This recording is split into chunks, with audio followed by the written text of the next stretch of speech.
The Fall of Rome and Modern Parallels by Lawrence W. Reed, Director of the Foundation for Economic Education.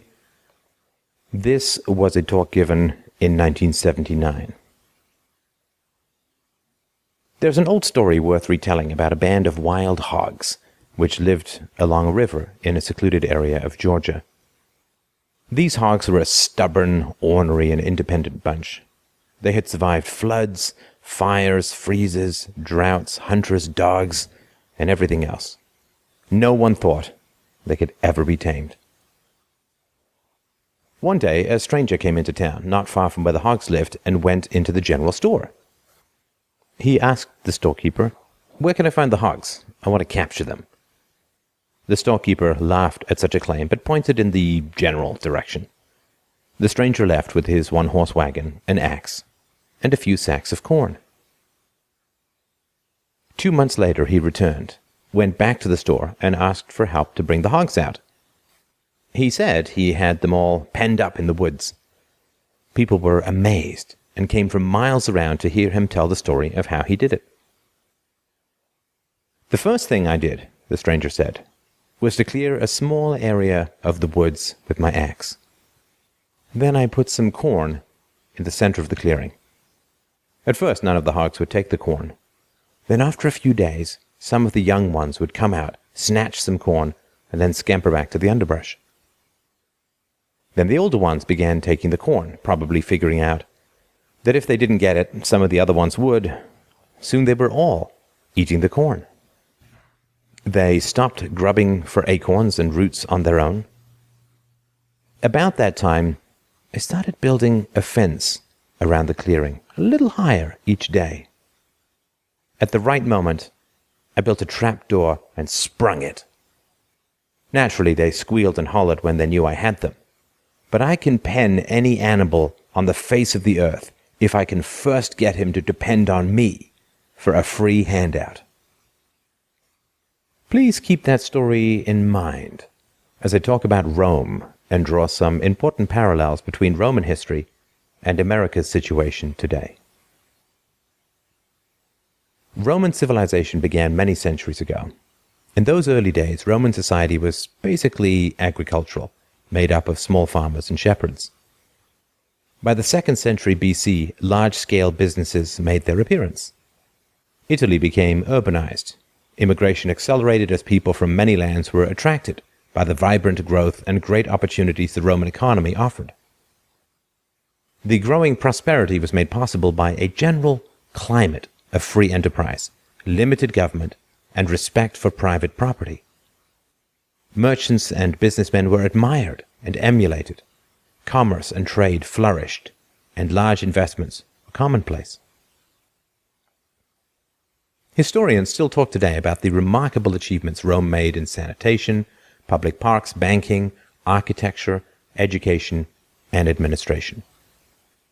The city even had mass production of some consumer items and a stock market. With low taxes and tariffs, free trade, and private property, Rome became the center of the world's wealth.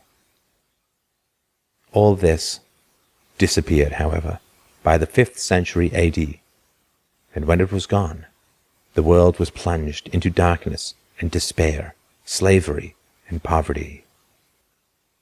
There are lessons to be learned from this course of Roman history. Why did Rome decline and fall? In my belief, Rome fell because of a fundamental change in ideas on the part of the Roman people. Ideas which relate primarily to personal responsibility and the source of personal income. In the early days of greatness, Romans regarded themselves as their chief source of income. By that, I mean each individual looked to himself, what he could acquire voluntarily in the marketplace, as the source of his livelihood. Rome's decline began when the people discovered another source of income, the political process, the state. When Romans abandoned self-responsibility and self-reliance and began to vote themselves benefits, to use government to rob Peter and pay Paul, to put their hands into other people's pockets, to envy and covet the productive and their wealth, Their fate was sealed. As Dr. Howard E. Kirshner puts it, quote, "When a self-governing people confer upon their government the power to take from some and give to others, the process will not stop until the last bone of the last taxpayer is picked bare." The legalized plunder of the Roman welfare state was undoubtedly sanctioned by people who wished to do good. But, as Henry David Thoreau wrote, "If I knew for certain that a man was coming to my house to do me good, I would run for my life." Another person coined the phrase, "The road to hell is paved with good intentions." Nothing but evil can come from a society bent upon coercion, the confiscation of property, and the degradation of the productive. In 49 BC, Julius Caesar trimmed the sails of the welfare state by cutting the welfare rolls from 320,000 to 200,000. About 45 years later, the rolls were back up to well over 300,000. A real landmark in the course of events came in the year 274. Emperor Aurelian, wishing to provide cradle-to-grave care for the citizenry, declared the right to relief to be hereditary. Those whose parents received government benefits were entitled as a matter of right to benefits as well.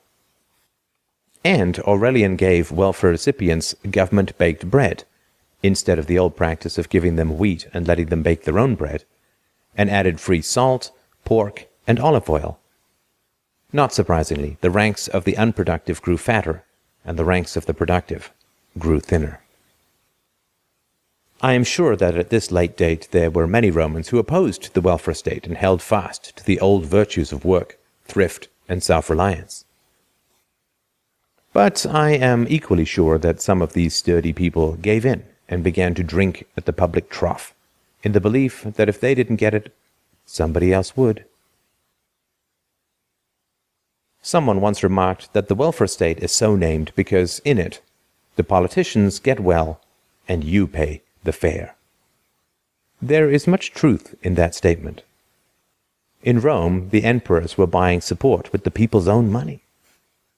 After all, government can give only what it first takes. The emperors, in dishing out all these goodies, were in a position to manipulate public opinion. Alexander Hamilton observed, "Control of a man's subsistence is control of a man's will. Few people will bite the hand that feeds them." Civil wars and conflict of all sorts increased as faction fought against faction to get control of the huge state apparatus and all its public loot. Mass corruption, a huge bureaucracy, high taxes, and burdensome regulations were the order of the day. Business enterprise was called upon to support the growing body of public parasites. In time, the state became the prime source of income for most people. The high taxes needed to finance the state drove businesses into bankruptcy, and then nationalization. Whole sectors of the economy came under government control in this manner. Priests and intellectuals extolled the virtues of the almighty emperor, the provider of all things. The interests of the individual were considered a distant second to the interests of the emperor and his legions. Rome also suffered from the bane of all welfare states, inflation. The massive demands on the government to spend for this and that created pressures for the creation of new money. The Roman coin, the denarius, was cheapened and debased by one emperor after another to pay for the expensive programs. Once 94% silver, the denarius by 268 AD was little more than a piece of junk, containing only 0.02% silver. Flooding the economy with all this new and cheapened money had predictable results. Prices skyrocketed, savings were eroded, and the people became angry and frustrated. Businessmen were often blamed for the rising prices, even as government continued its spendthrift ways. In the year 301, Emperor Diocletian responded with his famous Edict of 301. This law established a system of comprehensive wage and price controls to be enforced by a penalty of death. The chaos that ensued inspired the historian Lactantius to write in 314 AD, quote, "After the many oppressions which he put in practice had brought a general dearth upon the empire, he then set himself to regulate the prices of all vendible things. There was much bloodshed upon very slight and trifling accounts, and the people brought provisions no more to markets, since they could not get a reasonable price for them. And this increased the dearth so much that at last, after many had died by it, the law itself was set aside." All this robbery and tyranny by the state was a reflection of the breakdown of moral law in Roman society. The people had lost all respect for private property. I am reminded of the New York City blackout of 1977, when all it took was for the lights to go out for hundreds to go on a shopping spree. The Christians were the last to resist the tyranny of the Roman welfare state. Until 313 AD, they had been persecuted because of their unwillingness to worship the emperor. But in that year, they struck a deal with Emperor Constantine, who granted them toleration in exchange for their acquiescence to his authority. In the year 380, a sadly perverted Christianity became the official state religion under Emperor Theodosius. Rome's decline was like a falling rock from this point on. In 410, Alaric the Goth and his primitive Germanic tribesmen assaulted the city and sacked its treasures. The once proud Roman army, which had always repelled the barbarians before, now wilted in the face of opposition. Why risk life and limb to defend a corrupt and decaying society? The end came, rather anticlimactically, in 476, when the German chieftain Odovaker pushed aside the Roman emperor and made himself the new authority. Some say that Rome fell because of the attack by these tribes, but such a claim overlooks what the Romans had done to themselves. When the Vandals, Goths, Huns, and others reached Rome, many citizens actually welcomed them in the belief that anything was better than their own tax collectors and regulators. I think it is accurate to say that Rome committed suicide. First, she lost her freedom, then she lost her life. History does seem to have an uncanny knack of repeating itself. If there's one thing that we can learn from history, it is that people never seem to learn from history. America is making some of the same mistakes today that Rome made centuries ago. In many ways, the American welfare state parallels the Roman welfare state. We have our legions of beneficiaries, our confiscatory taxation, our burdensome regulation, and, of course, our inflation. Let me talk specifically about inflation, which I regard as the single most dangerous feature of life today. Everyone says he is against inflation. Every president has his war on it, yet it rages on. Why? For two reasons. One, most people, especially those in high places, don't really know what it is. And two, an inflationary mentality pervades our society. Defining inflation properly is critical to our understanding of it. The typical American thinks inflation is rising prices. But the classical dictionary definition of the term is an increase in the quantity of money. In this discussion, changing the definition changes the responsibility. If you believe that inflation is rising prices and then ask who raises prices, you'll probably say that business raises prices, so business must be the culprit. But if you define inflation as an increase in the quantity of money and then ask who increases the money supply, you are left with only one answer: government. Until we understand who does it, how can we ever stop it? Why does government inflate the money supply? By far the main reason is that people are demanding more and more from government and don't want to pay for it. This causes government to run deficits which are largely made up by the expansion of money. It follows then that inflation will not stop until the American people restore the old values of self-responsibility and respect for private property. Let me show you how our welfare state mentality has ballooned the federal budget. In 1928, the federal government spent a grand total of $2.6 billion. In the current fiscal year, in the late 70s, it will spend over $530 billion. The accumulated red ink for the past 5 years is over $200 billion.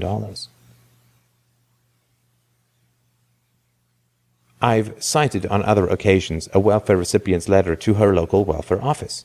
Quote, "This is my 6th kid. What are you going to do about it?" Implicit in that letter was the notion that the individual's problems are not really his at all. They're society's, and if society doesn't solve them, and solve them fast, there's going to be trouble. I submit that our economy can withstand a few thousand or even a million people who think that way, but it cannot bear up under tens of millions practicing that destructive notion. Today, what business, what school, what union, what group of individuals is not either receiving some special favor, handout, or subsidy from government, or at least seeking one? There's no longer any reason to wonder why we have inflation. According to Dr. Hans Senholz of Grove City College, the development of the American welfare state has come in 2 phases. In the first phase, roughly from the turn of the century to 1960, we relied mainly on ever-increasing tax rates to finance the expensive government programs. The top tax rate went from 24% to 65% under Herbert Hoover and to 92% under Franklin D. Roosevelt. The decade of the 1950s was one of stagnation under these oppressive capital confiscating rates. So we had to find a supplementary method to raise the needed revenue. The second phase of the welfare state began in the 1960s with a deliberate policy of massive annual deficits in the federal budget and an addiction to the printing press. The demands to spend for this and spend for that, which I have mentioned above, have merely provided the fuel for these massive deficits. America's dilemma is certainly of crisis proportions. We face collapse and dictatorship if inflation is not stopped and the growth of government is not checked. But Rome's fate need not be ours. Our problems stem from destructive ideas, and if those ideas are changed, we can reverse our course. A nation that can put a man on the moon can resolve to mold a better future. Let's reject the destructive notions of the welfare state and embrace the uplifting ideas of freedom, self-reliance, and respect for life and property. This is an article from the same author 30 years later, published 24 February 2009. Rome and the Great Depression. Commentators on the present financial crisis have noted some interesting parallels to the Great Depression of the 1930s. Even if we survive Washington's spending spree, Congress and the Obama administration could still tip us into catastrophe if they sharply raised taxes or tariffs, as Congress did in 1930 and 1932. But more ominous parallels to an earlier age should not escape our notice. Monumental sums for bailouts, staggering increases in public debt, concentration of power in the central government, a mad scramble by interest groups with endless claims on the Treasury, demagogic class warfare appeals. These things ring familiar in the 9th year of 21st century America, just as surely as they dominated the ill-fated Roman welfare state of 2 millennia ago. In the waning years of the Roman Republic, a rogue named Clodius ran for the office of tribune. He bribed the electorate with promises of free grain at taxpayer expense and won. Thereafter, Romans in growing numbers embraced the notion that voting for a living could be more lucrative than working for one. This set into motion Kirchner's first law, named for the late economist Howard E. Kirchner. Quote, "When a self-governing people confer upon their government the power to take from some and give to others, The process will not stop until the last bone of the last taxpayer is picked bare. Candidates for Roman office spent huge sums to win public favor, then plundered the population afterwards to make good on their promises to the rent-seekers that elected them. As the Republic gave way to dictatorship, a succession of emperors built their power on the huge handouts they controlled. Nearly a third of the city of Rome itself received public relief payments by the time of the birth of Christ. In response to a severe money and credit crisis in 33 AD, the central government extended credit at zero interest on a massive scale. Government spending in the wake of the crisis soared. In 91 AD, the government became deeply involved in agriculture. Emperor Domitian, to reduce the production and raise the price of wine, ordered the destruction of half the provincial vineyards. Following the lead of Rome, many cities within the empire spent themselves deeply into debt. Beginning with Emperor Hadrian early in the 2nd century, municipalities in financial difficulty received aid from Rome and lost a substantial measure of their political independence in the bargain. The central government also assumed the responsibility of providing the people with entertainment. Elaborate circuses and gladiator duels were staged to keep the people happy. The equivalent of $100 million per year in the city of Rome alone is one modern historian's estimate of what was poured out on the games. Under Emperor Antoninus Pius, who ruled from 138 to 161 AD, the Roman bureaucracy reached mammoth proportions. Eventually, according to the historian Albert Triever, quote, "The relentless system of taxation, requisition, and compulsory labor was administered by an army of military bureaucrats. Everywhere were the ubiquitous personal agents of the emperors employed to crush tax evaders." Well, there were plenty of taxes to evade. Emperor Nero is said by Roman historian Gaius Suetonius in De Vitae Caesarium to have once rubbed his hands together and declared, "Let us tax and tax again. Let us see to it that no one owns anything." Taxation ultimately destroyed the wealthy first, followed by the middle and lower classes. What the soldiers or the barbarians spared, the emperors took in taxes, according to historian W.G. Hardy. Late in the 3rd century, Emperor Aurelian declared government relief payments to be a hereditary right. He provided recipients government-baked bread instead of the old practice of giving them wheat and letting them bake their own bread, and added free salt, pork, and olive oil. Another Great Depression should indeed concern us. The one that followed the Roman welfare state is known as the Dark Ages, and it lasted for several hundred years.